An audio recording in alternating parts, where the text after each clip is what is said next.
I'm the founder and CEO of ShareLove.Fund, and we're going to continue our discussion of elementary school in terms of teaching methodology.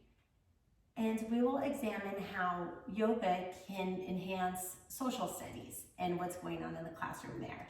So one idea is just with the pose names, for example, warrior. Maybe in school they're learning about medieval times, and I know that sometimes that's a field trip in 5th grade. And so we can talk about, this warrior pose. Is that like the knights on the horse? How is that different? We can also talk about power poses and how does that make you feel when you're in warrior? And what are different ways that they might have learned in social studies that people were warriors? Maybe they've learned about the Native Americans. Maybe sometimes not fighting is sort of like the supreme act of a warrior, to not engage unless in battle unless it's necessary. And that also goes with concepts of restraint that we talked about in the yamas. So this is a way that children can kind of act out whatever they're learning in social studies and tell the story of what they're learning in social studies through their body and their movement.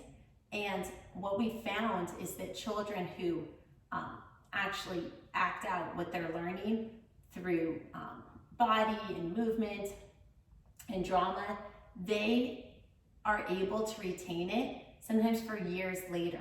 Sometimes children will remember a skit that they put together, and because it was creative, it was something they invented and it resonated with them, and sometimes they'll remember that for years, whereas if they just had to memorize it, maybe they wouldn't have remembered it so much.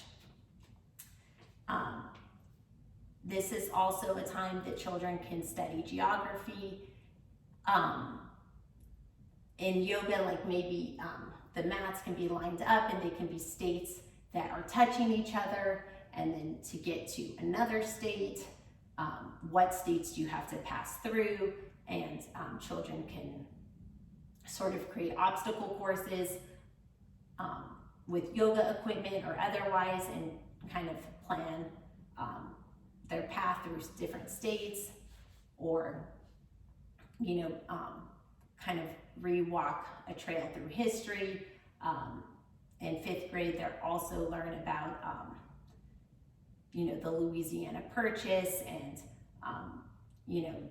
sort of how America was formed. So there's ways to tell stories about that history of land acquisitions, and all through movement, so it helps them retain it.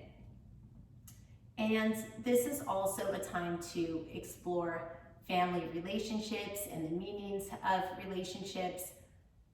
And children often are learning about this in history.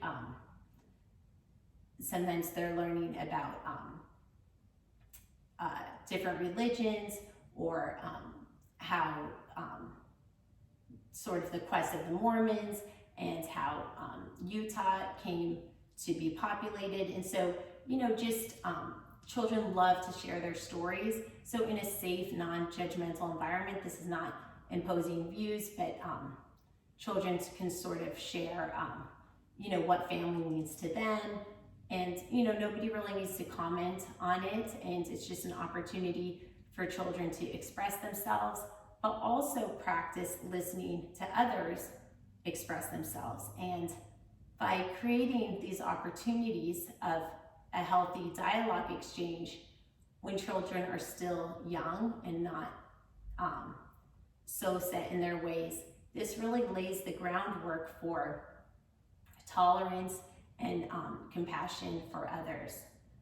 Some games that children can do is, train. You can do this together or apart, but the children can basically sit.